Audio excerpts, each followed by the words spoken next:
வணக்கம் மக்களே, தமிழ் காதலி நாவல்கள் உலகத்துக்கு உங்களை அன்போட வரவேற்கிறேன். ஜென்மம் தாண்டியும் விடேனே. இந்த கதை முற்றிலும் திகில் சார்ந்த காதல் கதைக்களம். முதன்முறையா நான் இப்படிப்பட்ட கதைக்களத்தை தேர்ந்தெடுத்து என்னோட முழு உழைப்பையும் வெளிப்படுத்தி இந்த கதையை உருவாக்கியிருக்கேன். முன் ஜென்மத்தில் நாயகன் நாயகி இருவரையும் பிரித்த நம்ம கதையோட வில்லி காந்தர்வி அடுத்த ஜென்மத்தில் மறுபடியும் மனிதர்களாக பிறப்படுத்தி வரும் நம்மளோட நாயகன் நாயகியை மறுபடியும் பிரிக்கிறதுக்காக அவ ஒரு ஆன்மாவை உருவெடுக்கிறா.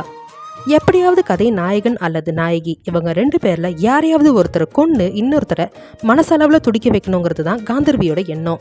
அதில் நம்மளோட கதை நாயகன் மற்றும் நாயகி மட்டும் இல்லாமல் அவங்களோட தீவை சேர்ந்த மக்களும் பாதிக்கப்படுறாங்க. இந்த பிரச்சனைகள்ல இருந்து எல்லாம் அவங்க எப்படி விடுபட்டு வெளியே வராங்கங்கிறதும், நம்மளோட நாயகன் மற்றும் நாயகி இருவரும் சேர்ந்து தங்களோட தீவு மக்களை காந்தர்விங்கிற ஆன்மாவிடமிருந்து எப்படி காப்பாற்றுகிறார்கள் என்பதும் தான் இந்த கதைக்களம். இந்த நாவலை வாசிக்க பிரதிலிபி என்னும் தளத்தை பதிவிறக்கம் செய்து தமிழ் காதலி என்னும் எனது ஐடியை ஃபாலோ செய்து கதையை வாசித்து மகிழ்ந்து எனக்கு ஆதரவு அளியுங்கள் டியர்ஸ். நன்றி.